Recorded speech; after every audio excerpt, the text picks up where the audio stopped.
You who have participated in this entire week have had plenty of great story sessions. In fact, I'm looking through the speakers. There's many who have been speaking that I personally have learned from. So first of all, I appreciate the lineup that's been given to you. And thinking about Friday and thinking about what can I possibly add to what's already there, I'll just speak from the heart a little bit. I was have the pleasure of being a chief storyteller at a number of companies, and what I thought we'd explore this morning and just share a little bit is about how you can use story as a leader and as a coach of people, and the ways that you can do that. Because in as adults and in corporate environments, we often think of story and we're misrepresented. We many people have come to me with a presentation and said, "Here's a presentation. Can you add some stories to it to make it better, or to make it work? Here's a message that just is not working. Can you just add some stories to it?" And they think of story as something that you just add. Um, Actually, story is something that we all have within us. It's a skill. If you can remember back to your days as a young child or in primary school, someone would tell a story and someone else would tell a story, and we were great storytellers as kids, but we've kind of lost it as we've grown up. And so, what I want us to do is to think for a few moments about story as a skill, story as maybe it's some muscles that we need to exercise, and that we don't use them enough. And then when we don't use them, they atrophy and they get weak. So, this is a skill. And the reason I want you to work on this skill is because Bill Gurley, an investor and a well-known writer and publisher, he talks about how storytellers, great storytellers, have an unfair competitive advantage. And if you think about that, that's an advantage that you really want. That's an advantage you'd like to take, to have that opportunity. And all too often, story has been part of the corporate world as kind of helping people move along. In fact, much of my years were spent in sales and in marketing and helping and coaching people. And many cases, you're trying to move them what they would consider to be a buyer's journey. I'm trying to get you to buy something. I'm trying to get to a decision or a transaction. And what story, the way we work with story and the way I want you to begin to think about story is that story is about taking people not along a journey of buying, but a journey of belief. What is it you want them to believe? Because in the end, if you're coaching, if you're trying to help someone along, it's not about getting them to make a decision. It's about getting them to change a behavior. It's longer lasting than just a transaction. And so think about the ways you move someone from one belief to another. And for me, there's three areas that we as leaders and coaches can use. The first area that I want to explore is the enchantment. As a storyteller, you need to be able to enchant. And enchantment is basically getting someone to feel something. It's getting them to reenact something in their life, to replay a memory. I mentioned ago, just a second ago, about as a small child, you may have told stories. It may have been at that time you remembered a story that you told, or you remember being that person who stood up in front of your class and shared a story about your summer or your vacation. Stories are significant in corporate life, not just for entertainment, because stories actually carry meaning. Inside of story is like an envelope in which meaning can be inserted, and you can bring that along and help people move to this journey of belief. There's a saying that it's not what people hear that matters, it's what they understand. And I actually think that that stops just a little short, because we hear with our ears and we understand with our minds, but I think it's not just what they hear and what they understand, but what they remember. What is it that really impacts them? What gets to their heart? And your job is to try to get to their heart, because that's where we make decisions. In fact, Jeffrey Gitomer, who is a well-published author, and he wrote a book called Little Red Book of Selling and a bunch of other books. He one time said, if you pull on the heart, and he's talking from a sales standpoint, if you pull on the heart, the wallet will pop out. And any of you who have children, especially small children, I have 8 grandchildren, and I can tell you that they have no problem closing deals. They know how to win my heart over and get me to help them with something and get me to do something for them. It's that heart thing.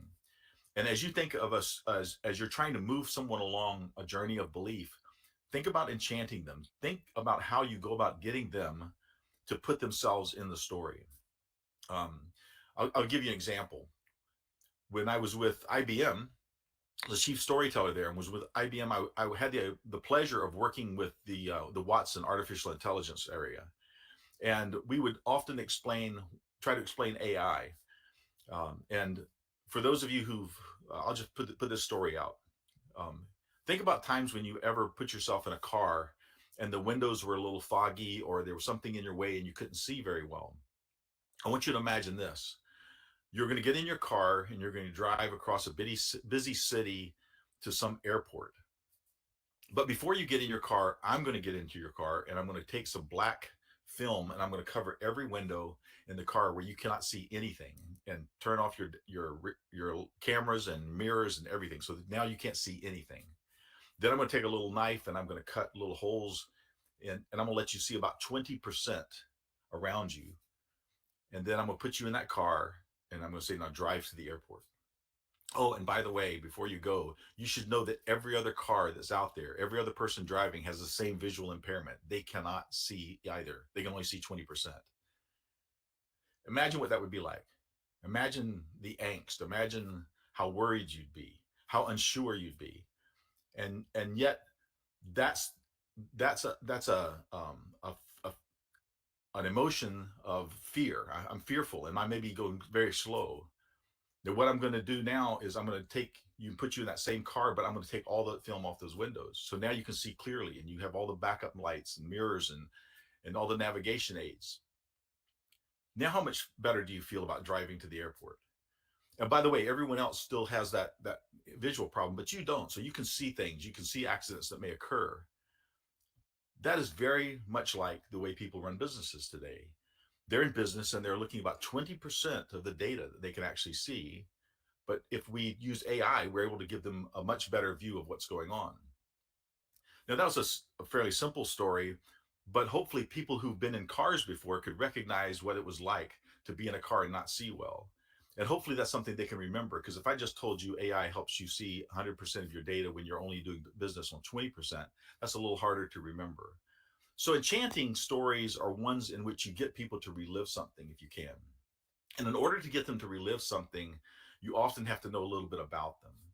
And that's where we get to the second part. So, enchanting is one thing. The next thing you need to do is to think about engaging. And engagement is more about finding the story, helping them find the story. Um, Good storytellers spend most of their time story listening and story discovery. I found that much of my time was spent just trying to help people discover what is their story. And the reason that that's important is if you're there to help them, it's very much about how much do you care about them. Um, there's a there's a quote that people don't care how much you know till they know how much you care, and that is a true statement. And as you work with people, you want to understand their needs and understand what they're looking for. It's a difference, quite a difference between like a doctor and a pharmacist or a chemist that you'd find. You could walk into a pharmacy and say, I'd like to have an aspirin. And the pharmacist will just give you an aspirin. That's what you asked for. Whereas if you come into a doctor and you say, I'd like an aspirin, the doctor will probably say, well, it's just, you need an aspirin. That's fine. Could you tell me a little bit about why you need an aspirin or why you think you need an aspirin? And they say, well, I have a headache. Well, tell me a little about your headache. And they'll discuss that the headaches are hard in the morning and it's really difficult for them to get out of bed.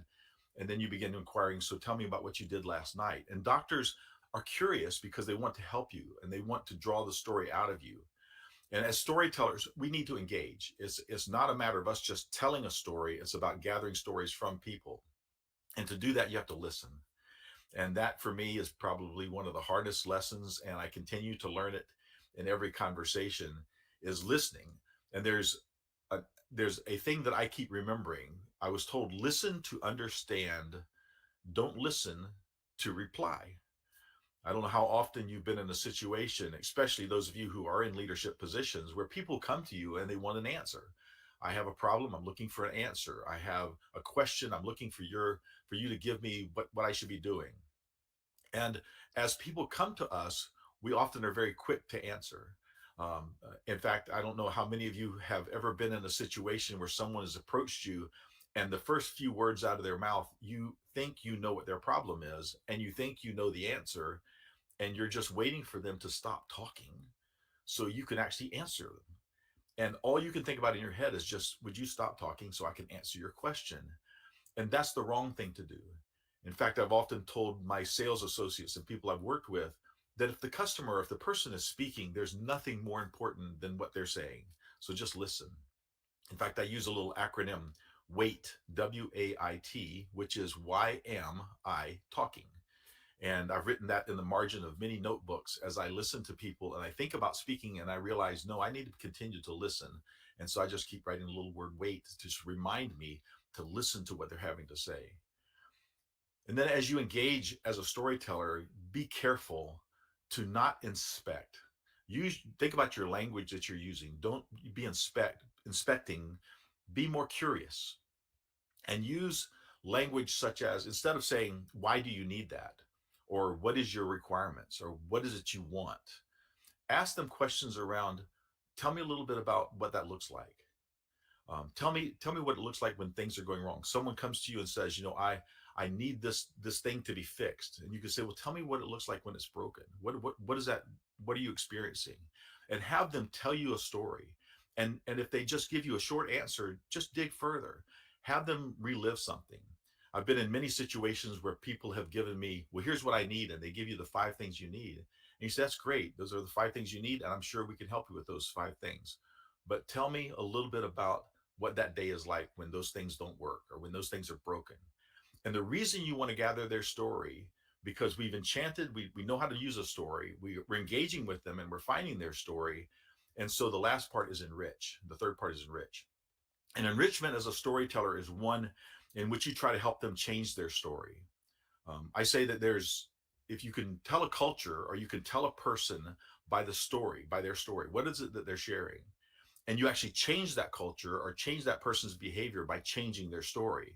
So you need to know, what is their story right now, and what could their story possibly be?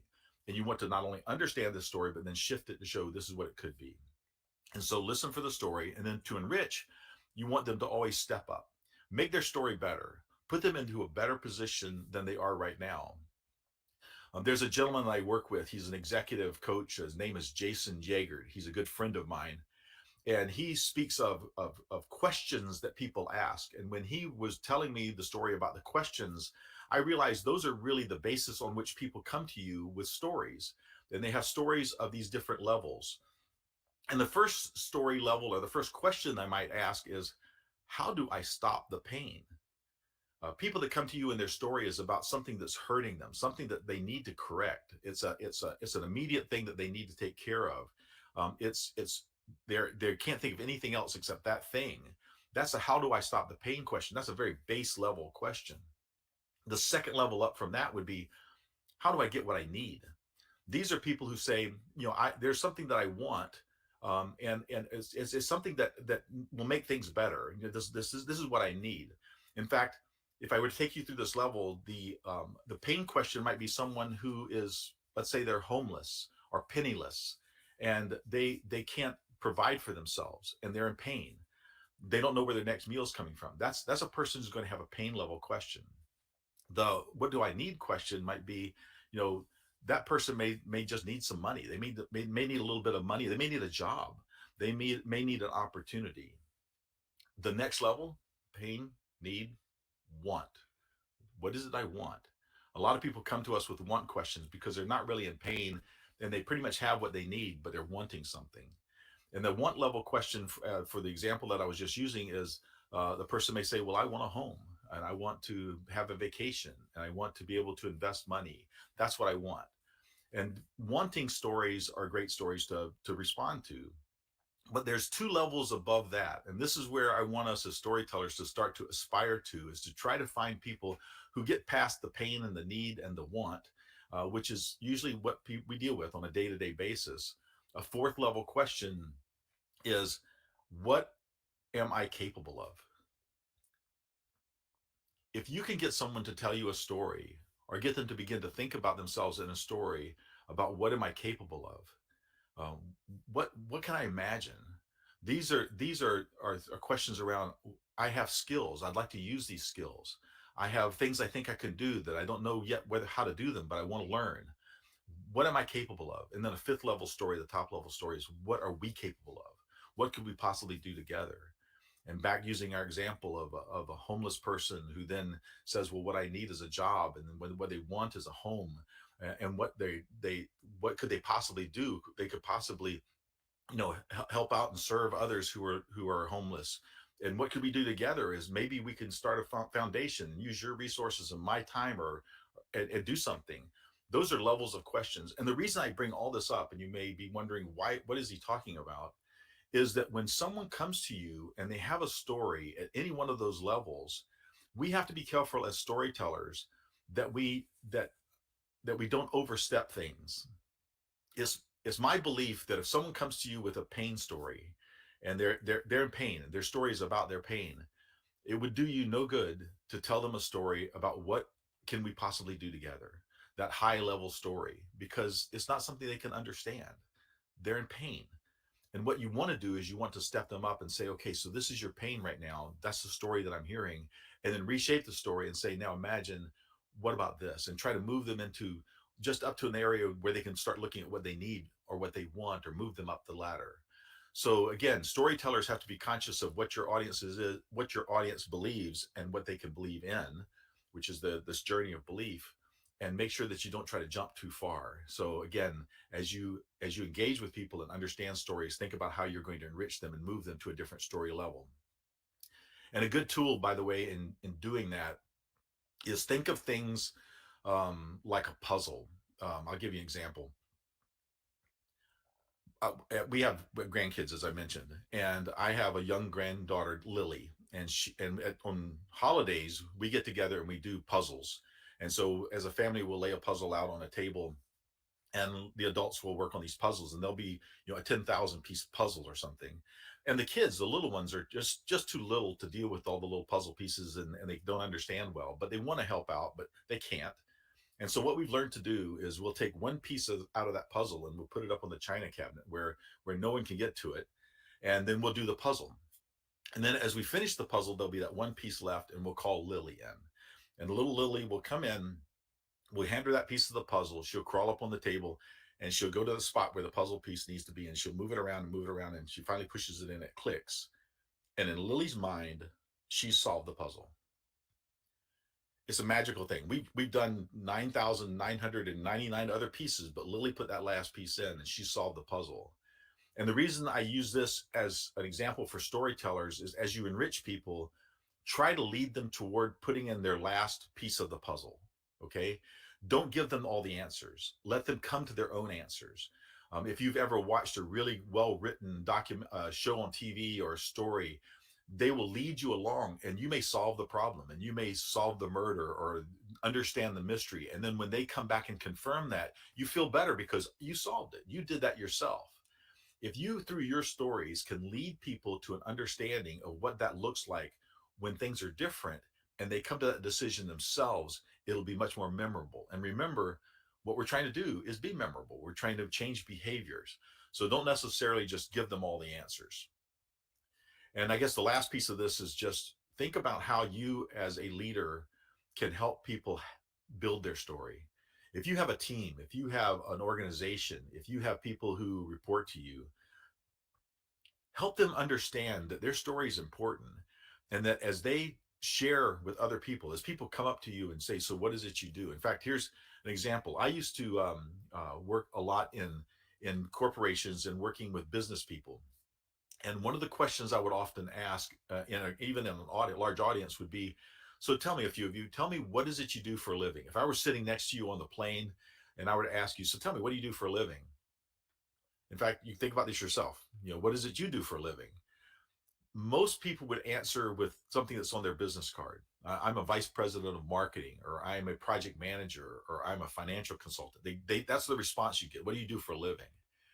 And then I would ask, so tell me, if I were to observe you on your very best day of being a financial advisor or a vice president of marketing, if I were to observe you on that day, what would I see you doing? what does that look like for you to be a really good vice president of marketing or project manager?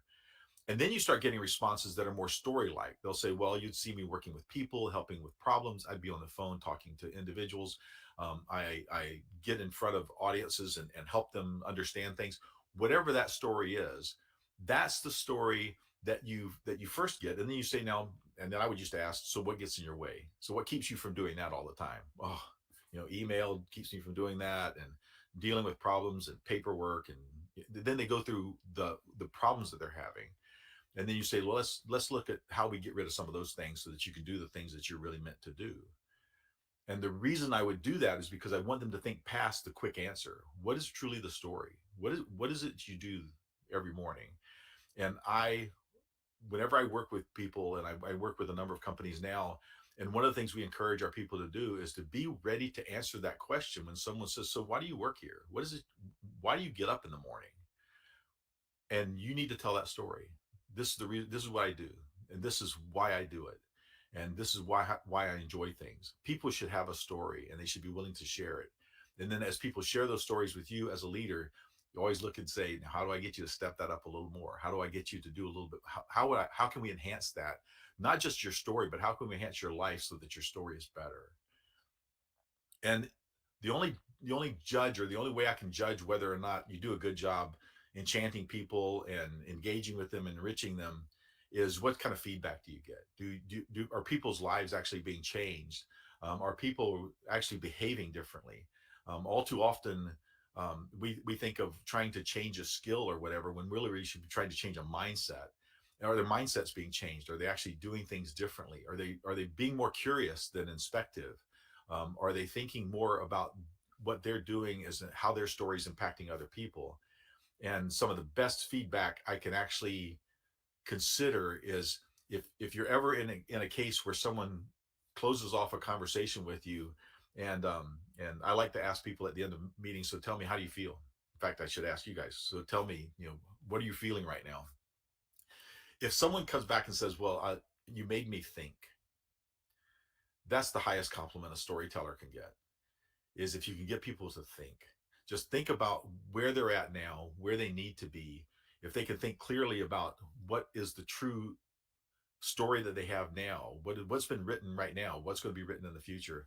Those are the things that we as storytellers have the opportunity to change. Because I think it was Disney who said, our job as storytellers is to just instill hope and do it over and over and over again. So as you go through the rest of this week, and listen to, excuse me, the rest of today, you've been through an entire week already. Just remember to think about your story and understand how you can take your story and use it, and leverage some of these tools as you work with other people. So that's what I have for this morning. Artem, you'd like to join us back and maybe ask some questions, or you can, those who are online can certainly ask any question you like of me. Of course, I would like to join you. Thank Okay. you so much for such a great start of the day. And Uh, for all of you guys, please feel free to write the questions to Lewis. He's good at answering these. So that was great. I mean, a really easy demonstrations that, especially one with the car and with the puzzle. I immediately thought my yeah. son video there. So let me just drop some links so that people here can contact you to the. Yeah, I put in my email address as a great way to reach me. Okay, okay. I'll just add That, that some. was perfect. Thank you. You're welcome. So actually, I have this question for you. This since you are talking about the general approach to stories and how we can, with easy steps, how can we improve this state? Um, Let me ask you this: what is the most common obstacle you see in leaders who are, want to tell stories at their job? And maybe you can share some moment where you used a trick or some easy, really something simple, and it really made an effect for this specific leader with this obstacle. Most of the time, leaders think of themselves, and this is there's a saying that you can tell the difference between an audience and a community based on which way the chairs are directed, or facing. All too often, leaders take on an audience approach. I'm standing here, you're facing me, I'm speaking to you, you're responding to me. It's this kind of an interaction. Whereas great leaders and great coaches, the chairs are facing in the same direction. You're alongside them. You're looking in the same direction they're looking in. You're trying to put yourself in a position where you're shoulder to shoulder and understanding what they're seeing and what they're experiencing. And it's not so much about you; it's about them. And so, and one thing with leaders is having that perspective to as as important as it is for people to come to you and you think, well, I have the answers and I'm their leader. You need to be alongside them. I think it was Gandhi who said, um, "There go my people. I must catch up with them because I'm their leader." And he led from the pack, and that's what we need to do is to think about how do we come alongside people, and your language does that. So Mm, good. Coming alongside the people. I like how it resonates with the things that were said before, and yeah, lovely demonstration there. You know what? Just another question while we're waiting for the folks to form some more for you. Again, sure. guys, the questions are welcome. Um, I love how easy you made it sound with these specific examples. Like really, no fables, no tales, just real life examples from what you did. So maybe this is just a story eliciting one. Maybe you could share an example that you heard from one of the leaders you coached that was extremely easy to grasp because it was like just from life, but still extremely influencing and engaging in the ways that you've told us. Um, it's 3:30 in the morning. I'm having trouble even, but I'm trying to remember stories. Right. The best stories that I've heard, and often people will say, "Well, Lewis, you have a lot of stories, and I don't have all those stories." And first of all, it's because you're not listening for them. So begin listening for stories around you and start discovering stories, and you'll start gathering them yourselves. But even without that, you can still tell stories that are valid.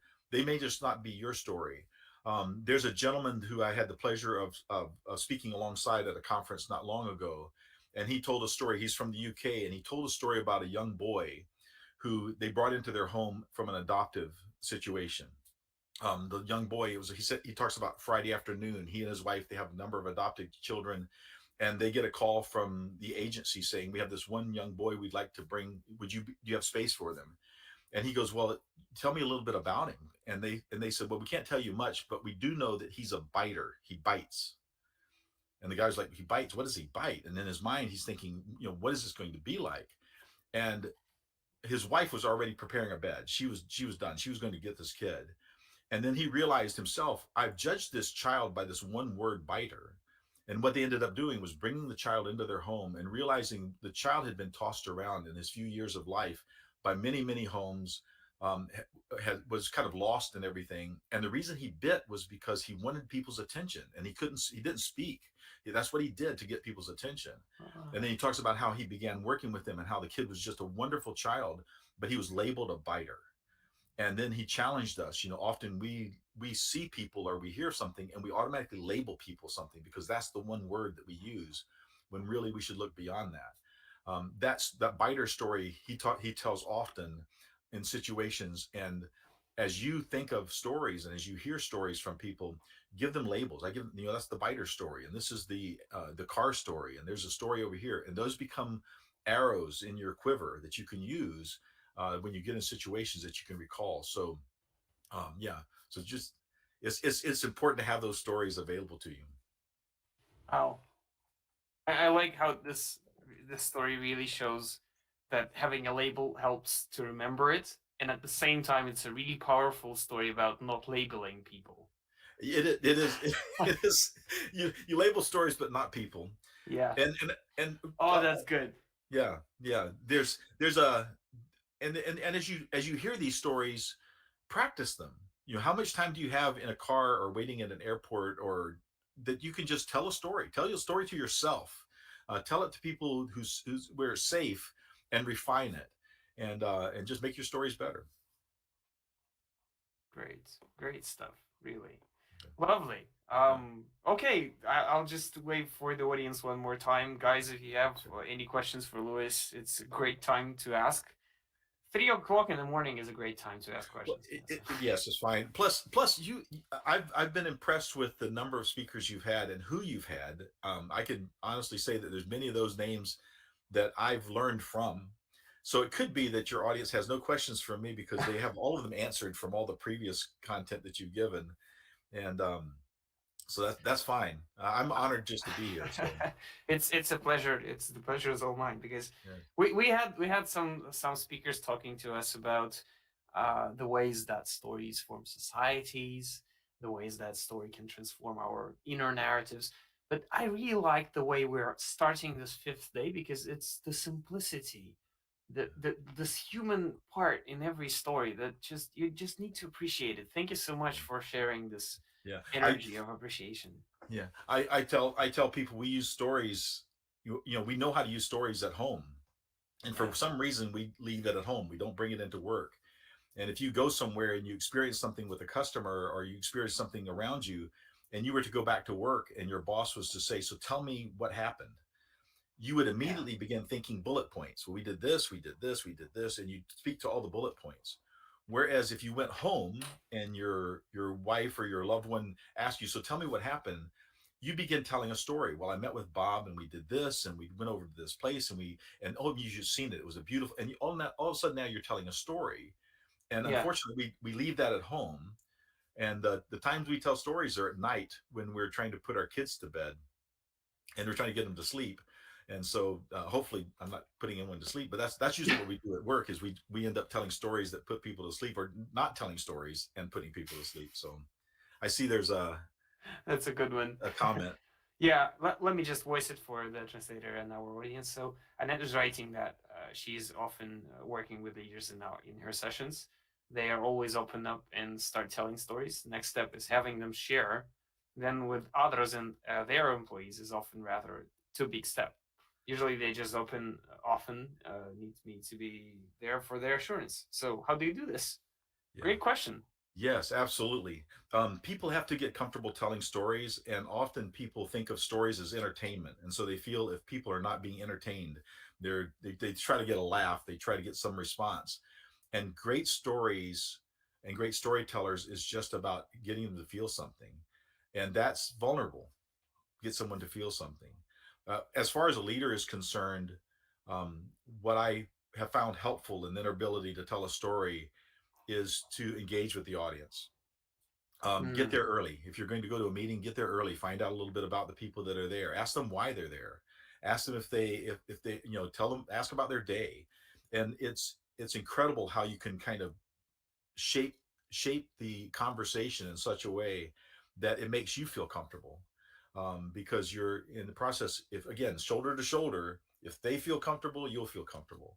And so don't carry the burden on yourself that you have to entertain them or that you have to have all the answers.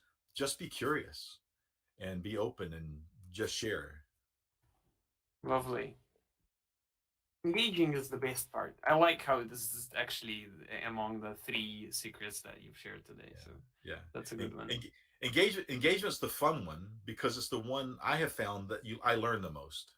Ah, um if enchanting is a skill, it's like being in a gym and working out. Okay, so just learn how to enhance a story and how to shape a story and whatever. And the enrichment part is again another skill. It's a coaching skill. It's how do you coach up. The engagement part is the part where you get the benefit, where you actually get on the playing field and you play and you begin to exercise and you begin to see, well, this is what's working and not working. It's a time for us to grow as storytellers. And so that's probably the reason you look at that one, because I have learned that that's the one that selfishly I get the most out of. So that's yeah, true. That's yeah, true.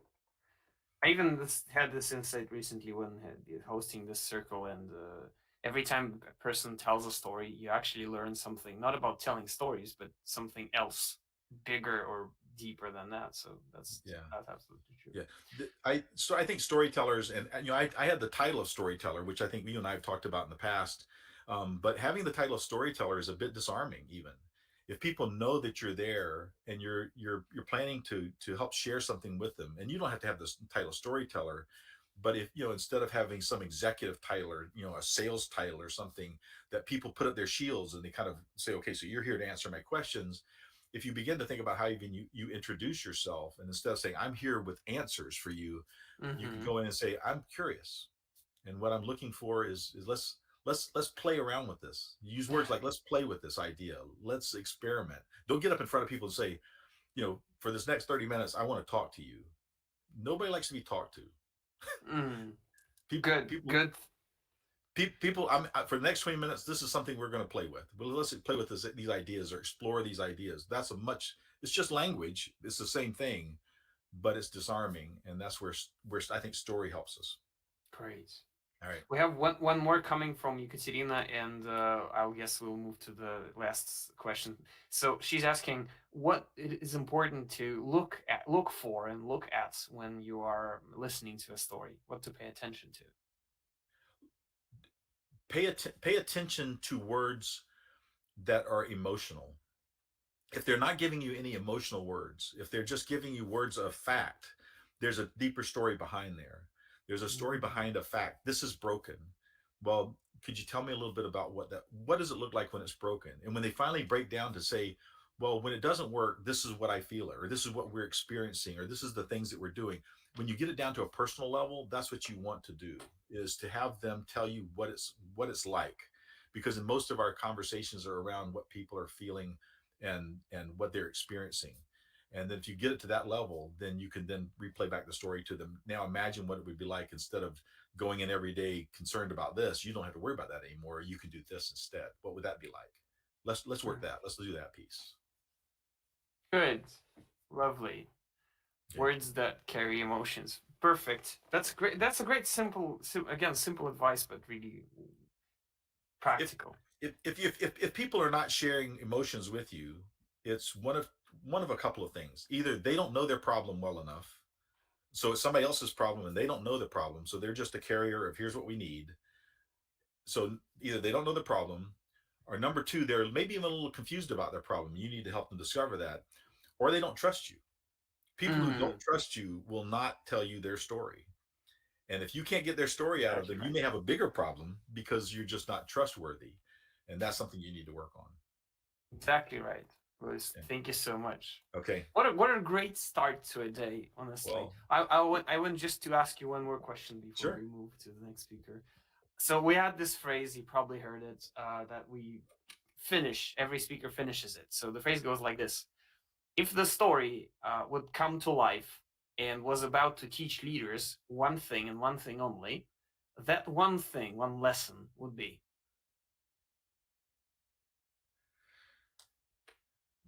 Listen more. Listen for the story. Find the story. Well, Listen for the story, all, found all, the all story. too often, all too often, as leaders, we're wanting to tell stories. We need to listen more for stories. That's where we learn and we can help people. Wow, good.